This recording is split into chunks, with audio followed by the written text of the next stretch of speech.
Si vous prenez toutes les maisons que j'ai évoquées, mais ou même des plus petites, on est aux antipodes d'un mode de fonctionnement où on vaut 0 le 1er janvier et 14 milliards le 31 décembre. Ça n'existe pas dans le luxe. Le luxe, ça se construit dans le temps parce que c'est une légitimité, c'est un rêve. Vous êtes là pour faire rêver quelqu'un. Et qu'on ne rêve pas sur commande et on ne rêve pas en 2 secondes. Pour moi, le jour où il n'y a plus de créativité, il n'y a plus de luxe. Après, j'ai vu effectivement beaucoup d'initiatives de start-up finalement être là pour faciliter cette créativité, pour la nourrir. Et à ce titre, c'est pertinent. Donc la créativité dans le luxe, c'est indispensable. L'innovation, on fait tout de suite le lien avec le digital, parce qu'indéniablement, le luxe n'est quand même pas le secteur dans lequel la digitalisation a été la plus avancée, en tout cas sur ces dernières années, même s'il y a une accélération assez colossale depuis 18 mois.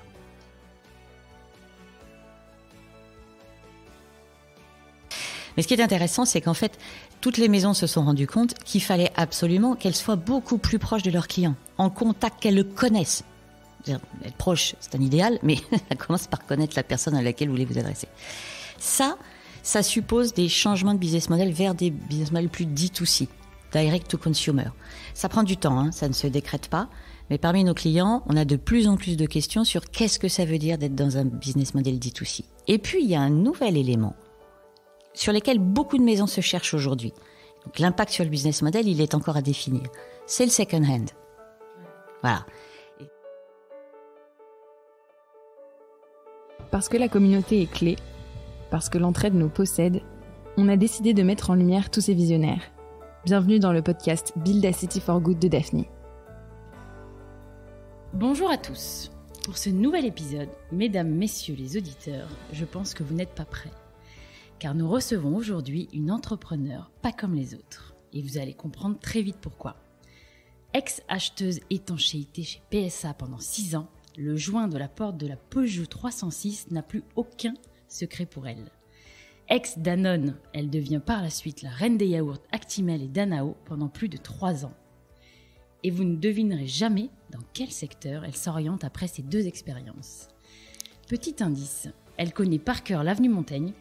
Et oui, c'est chez Vuitton, Céline et Dior qu'elle se forme et devient une experte et une passionnée de ce secteur qui ne connaît pas la crise, le luxe.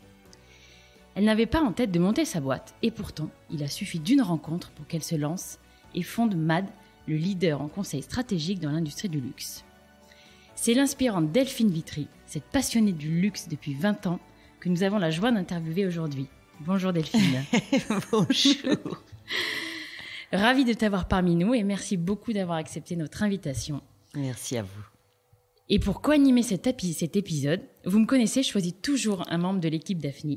Et aujourd'hui, c'est le merveilleux et irremplaçable Pierre-Yves Merschmann, qui est partenaire et investisseur chez Daphne, qui est à mes côtés. Salut Pim. Salut Aurélie, bonjour Delphine. Bonjour Pim. Alors aujourd'hui, un thème qu'on n'a pas l'habitude d'aborder quand même dans le podcast de Daphne. On va parler luxe. Luxe aussi dans les startups. On va parler de plein de choses. Mais avant tout, on a une petite question rituelle, Delphine, qu'on a l'habitude de poser à nos invités. Et c'est comment tu build a city for good aujourd'hui, toi, de ton côté? Alors, parce que c'est un peu notre punchline chez nous et notre raison d'être. Bien sûr.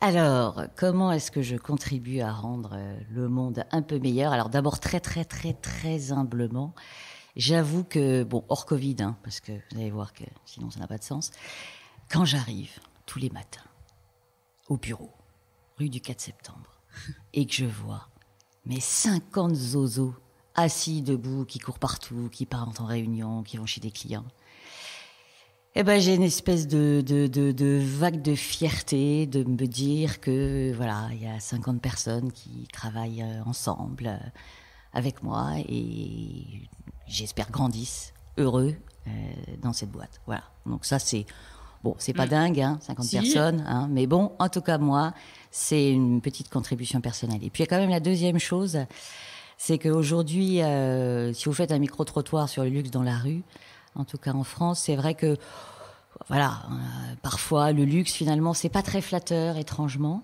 alors que c'est un sacré pétrole pour la France. en termes de... C'est un truc extraordinaire. Hein. Vous passez le périph', vous passez la frontière française, vous avez immédiatement, parce que vous êtes français, un a priori de compétence quand vous êtes dans le luxe. Et il n'y a pas beaucoup de secteurs, je pense, pour lesquels c'est le cas. Et ça, c'est aussi une fierté de contribuer à aider des boîtes de luxe, des entreprises françaises qui produisent en France, à se développer sur ce qui est un peu notre spécialité qu'on partage avec nos copains italiens, un tout petit peu suisse et 3-4 anglais, mais enfin fondamentalement, ça reste quand même très national. Et ça, moi, j'en suis fière et je suis fière d'aider ces boîtes. Hein. Il faut surtout bien avoir en tête que dans le luxe, vous avez quelques machines de guerre absolument extraordinaires, Vuitton, Cartier, Chanel, Hermès, etc. Mais derrière, des noms que vous connaissez et qu'on connaît à 10 000 bornes, derrière, ce sont des PME dans la grande majorité des cas. Et je trouve qu'aider des PME à se développer aujourd'hui, c'est aussi contribuer à construire un monde peut-être un tout petit peu plus joli qu'avant. Clairement, clairement. Et comment tu le définirais justement, ce luxe ? Aïe, aïe, aïe. Alors... Il y a peut-être deux éléments. Bon, alors, bien évidemment, hein, le luxe, le savoir-faire, l'exigence, la perfection, etc. Tout ça est vrai. Pour moi, ce qui est peut-être, ce qu'il faut garder en tête, c'est qu'en fait, le luxe, c'est un rapport à la création. C'est-à-dire que si vous êtes Yves Saint-Laurent, il y a des dizaines d'années, et que vous vous dites, je vais mettre toutes ces dames dans des costards. Si vous êtes américain, vous répondez à Yves Saint-Laurent, ah bah ça va pas le faire, j'ai fait un focus group, personne n'en veut. Si vous êtes dans le luxe, vous vous dites, j'y vais parce que j'y crois. C'est la création qui compte. Le luxe, c'est intimement lié à la création et donc à une vision du monde. Et cette vision du monde, elle est intéressante. Alors, parfois, elle trouve son public, génial. Parfois, personne, c'est un four. Mais ça n'enlève rien au fait que c'est une démarche introspective de vision du monde. Et c'est ça le luxe. C'est d'ailleurs pour ça probablement que c'est essentiellement, comme je le disais, en boutade, franco-italien, etc. Et pas du tout américain dans la démarche, parce que nos Américains sont beaucoup plus smart, ils commencent par vérifier qu'il y a un marché. Voilà. La deuxième chose importante... C'est Léonard de Vinci, en fait. Tu me parles de Léonard de Vinci, d'une certaine manière. Oui, absolument. Belle marque, hein, d'ailleurs. Le deuxième point qui est important dans le luxe, c'est le rapport au temps. C'est-à-dire que si vous prenez, et c'est le rapport au temps dans toutes ses dimensions, si vous prenez toutes les maisons que j'ai évoquées, mais ou même des plus petites, on est aux antipodes d'un mode de fonctionnement où on vaut 0 le 1er janvier et 14 milliards le 31 décembre. Ça n'existe pas dans le luxe. Le luxe, ça se construit dans le temps parce que c'est une légitimité, c'est un rêve. Vous êtes là pour faire rêver quelqu'un et qu'on ne rêve pas sur commande et on ne rêve pas en 2 secondes. Et ça, ce rapport au temps, il est vraiment essentiel parce que c'est ce qui fait que start-up dans le luxe, c'est bien si on a le temps. Et ouais, c'est assez paradoxal. On n'a pas beaucoup de temps dans les startups, non Pim, tu confirmes, ça va vite. Ça va vite, mais le rapport au temps, il faut savoir se poser aussi. Je pense Absolument. Que dans le luxe, c'est la pause. C'est une pause lente. Exactement. Les industries du luxe, elles font rêver beaucoup de gens parce que vous avez des EBIT de malades. Vous sortez 30% de marge si vous êtes un acteur un peu correct. Donc tout le monde se dit moi aussi je vais faire du luxe. Ça rapporte. Ok, c'est une excellente idée. Mais ça prend beaucoup de temps pour construire dans l'esprit des clients la légitimité produit, la légitimité du discours, pour s'entourer des talents qui vont le faire. Et ça, c'est pas une équation, c'est une alchimie. Et toi, tu es aussi investisseur dans plusieurs startups. D'ailleurs, tu as investi beaucoup dans des startups dans le luxe. Enfin, dans le luxe, en fait, il faut distinguer quand on parle du luxe, il y a le B2B et le B2C, le B2B2C. J'investis dans des startups de B2B, par exemple. J'ai investi et j'accompagne depuis le début Ariani, qu'on peut considérer comme une start-up, qui est une équipe assez fantastique. On salue Julien Romanetto et Frédéric Montagnon. Ouais. Et typiquement, Ariani, c'est ça. C'est comment est-ce que sur une technologie appuyée sur le développement de protocoles, appuyée sur la blockchain, etc., je vais apporter un service qui est fondamental dans l'industrie du sucre, qui est la digitalisation des certificats d'authenticité, ce qui derrière permet de développer d'autres produits, etc. Bon. Voilà, ça j'y crois. Ça apporte un service supplémentaire. C'est pas ce qu'on peut appeler une start-up du luxe, au sens où voilà, c'est pas le sujet. Ils vont pas vendre une paire de chaussures.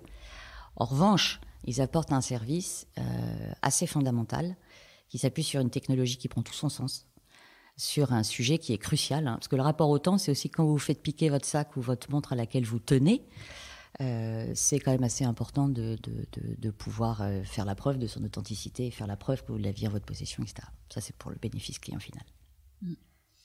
Et tu as vu des choses un peu extraordinaires dans les innovations dans le monde du luxe, ou bien tu aimerais voir des choses justement par rapport à ce que tu vois dans les... Alors, une autre définition possible du luxe, qu'un grand monsieur du luxe avait partagé avec moi, qui était l'ancien président d'Hermès. Parce qu'en fait, une marque de luxe, elle se caractérise sur 3 dimensions. Le style, d'accord ? Le style, c'est pas la mode, hein. Le style, c'est j'ai une dame qui est habillée en Dior, en Chanel ou à Hermès, qui marche de l'autre côté de la rue, et je sais tout de suite, sans avoir besoin de voir le logo, qu'elle est en Chanel, en Dior ou en Hermès, d'accord ? La deuxième chose, c'est la qualité.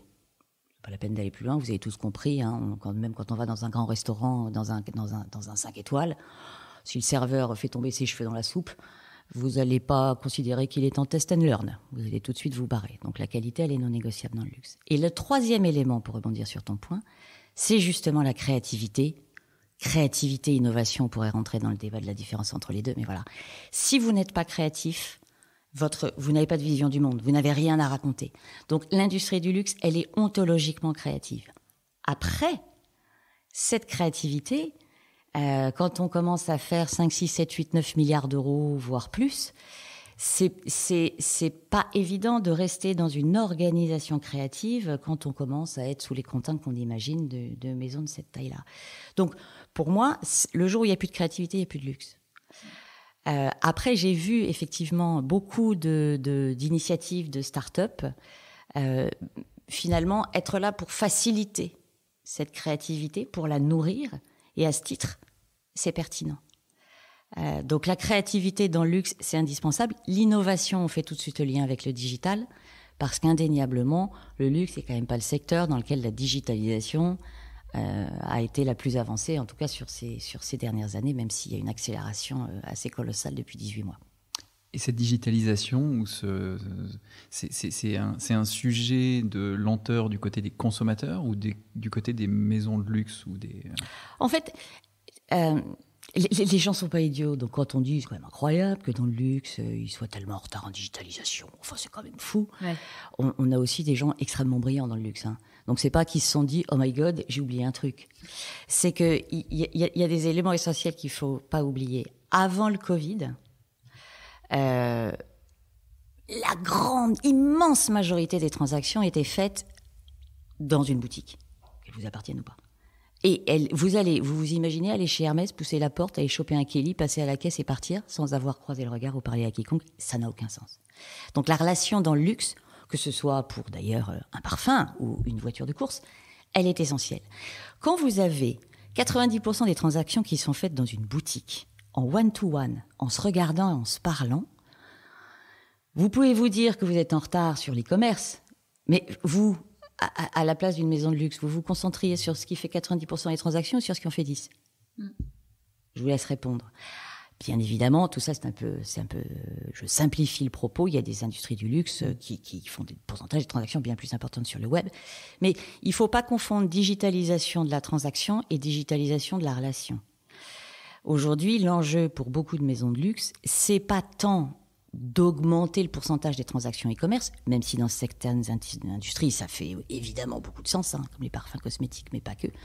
Ce qui est essentiel, c'est la prise de parole. Comment est-ce que moi, je vais parler en tant que marque de luxe, à mes clients, prospects, fans? Et aujourd'hui, ça, c'est digital. Et donc, voilà, cette digitalisation accélérée. Et donc, quel contenu je produis? Par quel canal je passe? Sachant que cette digitalisation, on a 20 ans de retard. Enfin, 20 ans, j'en sais rien. On va dire qu'on n'est pas en avance si on se compare au niveau de digitalisation de la Chine. Et il se trouve que la Chine, c'est la moitié du business du luxe dans pas très longtemps. Donc, il y a une espèce d'exigence accélérée par le Covid, Et le Covid, il a bon dos, ce serait venu de toute façon, ne serait-ce que pour être capable de prendre la parole auprès de tous les consommateurs du luxe qui, il se trouve dans le monde, sont de plus en plus jeunes. Et c'est une bonne transition avec la Chine. Oui, quand on parle du luxe, on parle souvent de la Chine. Ah mais oui. Effectivement, la Chine aujourd'hui est en train de... on peut pinailler sur l'horizon, mais d'ici pas très longtemps, les consommateurs chinois représenteront la moitié du luxe mondial. Voilà. Du luxe produit, en tout cas. Donc c'est une manne assez colossale. Alors après, quand on parle de la Chine, c'est déjà quand on parle de la France, on sait à quel point il faudrait rentrer dans le détail entre un Marseillais et un Lillois. Autant dire qu'en Chine, ils sont 1,6 milliard. La question se pose de la même façon. Mais en simplifiant, aujourd'hui, l'accès au marché chinois, si vous êtes une marque de luxe, c'est incontournable. Et d'ailleurs, quand on regarde les performances comparées des maisons de luxe par rapport à la crise, il y a un élément, c'est pas le seul, mais il y a un élément majeur qui a fait toute la différence, c'est ceux qui étaient en Chine et bien, et qui ont accéléré, et ceux qui n'y étaient pas encore, pas assez. Et ça c'est absolument essentiel. Il faut voir que le consommateur chinois, bon, c'est toujours un peu réducteur de dire ça, mais il est ultra digital. Pour ceux qui connaissent WeChat, pour ceux qui ne le connaissent pas, je vous conseille de vous renseigner. Et ceux qui le connaissent, on sait à quel point c'est extrêmement puissant par rapport à ceux avec quoi nous, on peut jouer localement. Et donc, voilà, la Chine n'est pas une option quand on veut se développer dans le luxe. En revanche, c'est immense, c'est complexe. À la fois, les clients sont complexes, les circuits de distribution le sont. Il y a un nationalisme qui se développe très très fort en Chine et on a tous vu des marques se casser la figure successivement en disant quelque chose qui avait été mal vu, mal perçu, mal compris, etc. Donc c'est extrêmement touchy. En termes d'organisation dans les maisons de luxe, c'est très compliqué parce que quand le luxe faisait 50% de son business avec le Japon, il y a quelques dizaines d'années ou quinzaines d'années, voilà, c'est pas pour autant que la filiale japonaise exigeait de prendre le pouvoir. Alors, je dis pas que les filiales chinoises des grands groupes l'exigent aujourd'hui, mais en revanche, ça chahute une organisation quand vous avez un centre de décision créatif qui est à Paris, Milan ou Londres, hein, avec une logique et une culture très top-down historique dans le luxe, et 50% du business qui a 10 000 km. Voilà. Et si vous regardez l'ensemble des maisons de luxe qu'on connaît, je crois, si je ne dis pas ce bêtise, je n'en connais qu'une à la tête duquel il y a quelqu'un d'origine chinoise, c'est le joaillier Fred. Voilà, chez LVMH, c'est tout. Donc, aller en Chine, c'est pas une question. Pour le faire, il faut être sacrément digital, ça va de soi. Ça a beaucoup d'impact culturel et en termes d'organisation, et je pense que ça, c'est pas uniquement valable pour le luxe d'ailleurs. Et est-ce qu'on dit toujours que le luxe ne connaît pas la crise? Est-ce que le luxe là a connu la crise du Covid ou pas? Et les chiffres, tu nous parlais de chiffres quand on a préparé ce call. Apparemment, pas tellement. Alors, c'est ce que je disais tout à l'heure. Si on regarde les grandes marques, grosso modo, elles ont des performances qui sont même supérieures à celles de 2019 et elles se sont relativement bien maintenues en 2020. On dit en général que le luxe a perdu 20% en 2020, mais ça cache des réalités extrêmement différentes. Entre les grands qui ont consolidé leur position et les petits qui ont beaucoup souffert et qui souffrent encore. Et puis surtout, ça cache des réalités géographiques extrêmement différentes, avec une polarisation du monde qui s'est accentuée, avec des chiffres qui ont explosé en Chine, puisque nos amis chinois qui venaient acheter chez nous, avenue Montaigne ou rue Royale, finalement, ils ont acheté chez eux. Donc, effectivement, la performance de la Chine a cru. Et avec des boutiques vides en Europe, où on se retrouve avec, effectivement, alors là, des gros sujets, puisque on est dans une industrie qui est très consommatrice de CAPEX. Il y a beaucoup de boutiques. L'essentiel des transactions se font dans les boutiques et vous avez des dizaines de boutiques de luxe. C'est très compliqué, hein. Quand la boutique est vide, vous imaginez, on a quand même des grands flagships à Paris qui font travailler 300 personnes. Quand il n'y a personne qui pousse la porte, c'est raide. Un business aux États-Unis qui, on va dire en simplifiant, a souffert, mais c'est globalement maintenu. Et puis au Middle East, alors après, ça dépend des secteurs de l'industrie, bien sûr. Donc, grosso modo, moins 20%.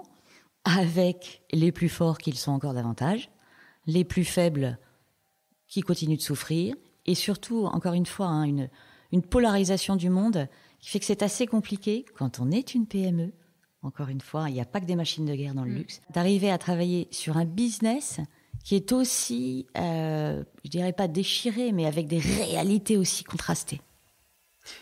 Est-ce qu'il y a eu des décalages? Typiquement, un achat de produits de luxe peut être déporté dans le temps. C'est pas comme quand on va dans un restaurant, Oui, où on va dans le restaurant, mais sûr. on trouve une alternative, il faut bien qu'on mange. Bien sûr. Pour un achat de luxe, est-ce qu'il y a eu Oui. finalement une décroissance l'année dernière, mais il y aura un effet rattrapage assez naturel? Alors déjà factuellement, je me souviens de cette image hallucinante. Je crois que c'était le 2 avril 2020, réouverture d'un certain nombre de commerces en Chine. La boutique d'Hermès, je ne vais pas dire de bêtises, je me souviens plus de la ville, mais peu importe. 2 heures de queue. Ouais. D'accord. Ah oui, si. 2 heures de queue pour aller. C'est un produit de première nécessité. Mais absolument. Mais vous savez, le rêve, c'est un produit de première nécessité. La perspective, le cadeau à quelqu'un qu'on aime, c'est un produit de première nécessité. Tu parlais tout à l'heure de représentation du monde, etc., et de la part de rêve. Mais ça... quand vous rêvez de partir en vacances, quand vous allez vous marier, idéalement, ça va avec la bague, ça. C'est un produit de première nécessité quand on se marie. C'est une boutade, ce que je dis. Bien évidemment que personne n'a besoin de son 14e sac. Ça va de soi. Je veux dire, mais bon, voilà. Un bon sac de couchage, c'est quand même beaucoup plus agréable. Pour autant, oui, est-ce qu'on a besoin de rêve dans la vie? Est-ce qu'on a besoin de partager ses émotions? Est-ce qu'on a besoin de se sentir 10 cm au-dessus du sol de temps en temps? Moi, oui. Voilà. Donc, oui, est-ce qu'il y a un certain nombre d'achats qui ont été suspendus? De toute façon, parfois c'était, je veux dire, quand les boutiques sont fermées, vous savez, les produits Chanel, oui, exactement, les produits Chanel de prêt-à-porter, vous pouvez pas les acheter ailleurs dans la boutique. Donc, la boutique est fermée, voilà, c'est terminé. Mais quand elle réouvre, c'est une, oui, vous avez des gens qui se précipitent. Il y a ce qu'on appelle le revenge buying, bien sûr, bien sûr. J'aime bien, revenge buying. Ouais.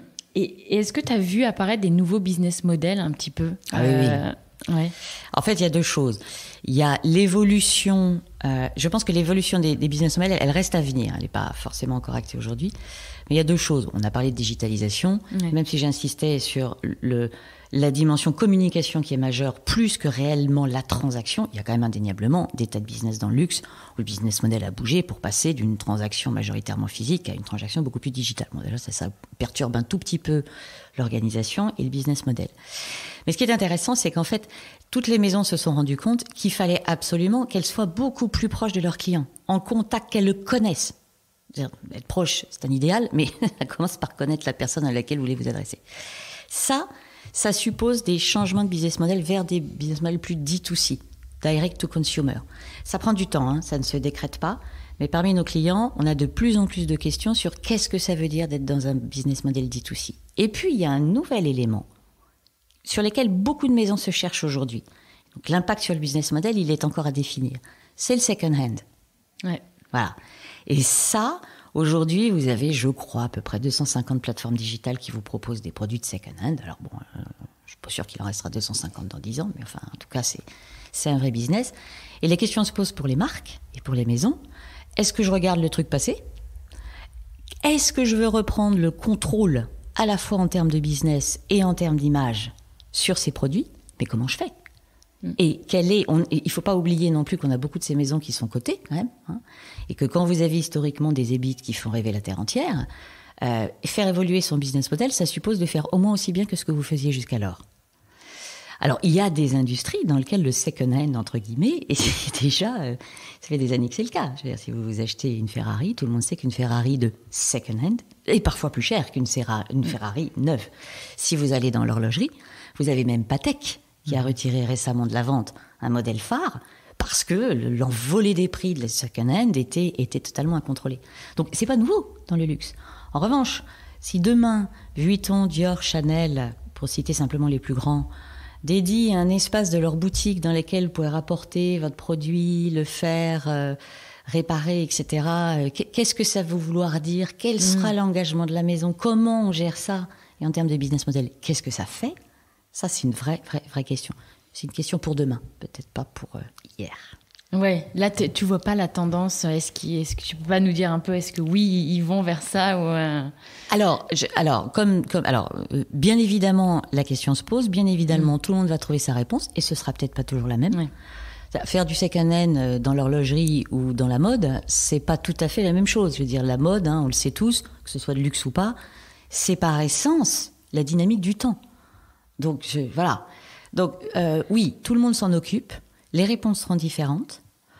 On s'en reparle dans 6 mois. Allez, tu reviens dans 6 mois, Delphine. Est-ce que, Pim, tu voulais rebondir sur des choses ou pas? On avait parlé aussi... on a parlé de la Chine, on a parlé de la digitalisation, on a parlé de la brand purpose. Voilà. On a parlé de ta casquette investisseur. Est-ce qu'il y a des choses que tu voudrais rajouter, Delphine? Peut-être toi, par rapport à MAD, est-ce qu'il y a des codes du luxe que tu déclines dans ta propre activité de conseil ou... J'essaye, et bien évidemment, d'être à la hauteur de l'exigence de mes clients. Et alors ça, c'est juste pour la boutade, mais c'est vrai que j'avais un client hier qui me disait quand même, votre proposition, c'est un peu cher. Je l'ai pris comme un compliment. Plus sérieusement, pour moi, il y a une exigence de réinvention permanente sur l'approche qu'on a des sujets. En fait, quand on est consultant, ce qui est intéressant, c'est comme si on avait une lampe de poche et qu'on essayait d'éclairer à 5 mètres devant. On a cette chance d'avoir une espèce de place un peu particulière où on travaille à la fois beaucoup avec LVMH, avec Chanel, avec Kering, avec beaucoup de clients chinois, avec des petits et grands. Et je trouve que ça nous impose cette exigence qui est un des codes du luxe, de proposer d'autres choses, une autre vision, d'aller encore plus vite. Voilà, on a sorti une grosse étude en mai l'année dernière. Pourquoi ? Parce qu'en avril, enfin je sais pas vous, mais alors moi j'avais l'impression d'être dans un brouillard total. Et on s'est dit, ça sert à quoi un consultant si c'est pas pour éclairer à 2 mètres ? Voilà, 2 mètres, 200 mètres à l'époque, je sais pas. Mais voilà, et donc c'est ça, c'est ce qu'on essaye de proposer en termes de services qui pourraient être alignés avec le luxe. Et puis alors si, donc on est de plus en plus chinois. On a déjà 7 nationalités chez nous. Et on a 7 nationalités, 80% de femmes. Donc on coche pas mal de cases. On peut faire plein de blagues totalement politiquement incorrectes parce que, comme par ailleurs, on est droit dans nos bottes, toi bien. Mais on ouvre en Chine, là. On ouvre un bureau à Shanghai. Donc on est, voilà. Enfin moi c'est ça qui m'excite, voilà, c'est de continuer à développer, à proposer des nouvelles offres. C'était pour se rapprocher un peu de vos clients ou même de cette émergence un peu... il y a une telle accélération du business qu'il faut y être. Jusqu'alors, le poids du business qu'on faisait avec nos clients chinois a toujours représenté au moins 30% chez MAD sur les 10 dernières années. Et c'est vrai qu'on le faisait pas mal avec des consultants chinois à Paris, soit mon associé Jean en particulier était une semaine par mois en Chine. Bon, alors autant vous dire que là, maintenant, il va plutôt en Bourgogne qu'à Shanghai, depuis 1 an et demi, et que cette histoire trouve ses limites. Donc, il y a cette première nécessité d'y être. Voilà. Mais, encore une fois, quand vous avez un marché qui explose dans ses proportions, il y a une nécessité de l'accompagner. Et on a très, très envie d'être les premiers là-bas. C'est clair. L'accompagnement, d'ailleurs, pour y revenir, tu parlais tout à l'heure du temps long du monde du luxe, mais la vocation d'un cabinet de conseil, c'est aussi d'accélérer les mutations ou de les accompagner. Absolument. Comment tu gères cette différence d'une certaine manière ? Parce qu'il faut les pousser, mais pas les pousser trop vite, mais les pousser quand même. Et donc, le rapport au temps dans l'activité de conseil, c'est quelque chose d'assez particulier. Oui, alors c'est vrai que... c'est vrai que nous, on accompagne nos clients sur... En fait, plus vous êtes sur des sujets de transformation et de changement, plus c'est des sujets qui se maturent. Alors, nous, on n'a pas 50 men in black qui débarquent pour faire des due deals enfermés dans une salle jusqu'à 3h du mat et qui, en 2 semaines chrono, vous expliquent tout sur une entreprise. C'est pas notre spécialité aujourd'hui. Mmh. En revanche... accompagner, comprendre, profondément faire évoluer, c'est plus notre approche. Et puis, je disais tout à l'heure qu'on travaillait avec des PME dans beaucoup de cas. C'est très important. Il n'y a pas de culture du conseil auprès des PME en France, si on se compare à l'Allemagne ou si on se compare aux pays anglo-saxons. Et donc, on ne se positionne pas comme des consultants, mais comme des experts. Et ça, je pense que c'est extrêmement important. C'est notre je pense qu'on fait avancer nos clients humblement. Parce qu'ils ont envie de bouger. J'ai jamais réussi à faire avancer quelqu'un qui n'en avait pas envie. Ça, c'est le premier point. La deuxième chose, c'est parce qu'en fait, on se comprend, on connaît jamais aussi bien une entreprise que la personne qui la dirige, ça va de soi. Pour autant, on a une vision du business qui légitime une forme d'assertivité qu'on peut avoir. Et ça, je pense que pour le conseil en général, la posture d'expert, condition de ne pas lever le menton trop haut non plus, mais la posture d'expert fait beaucoup de sens quand l'incertitude est quand même assez majeure.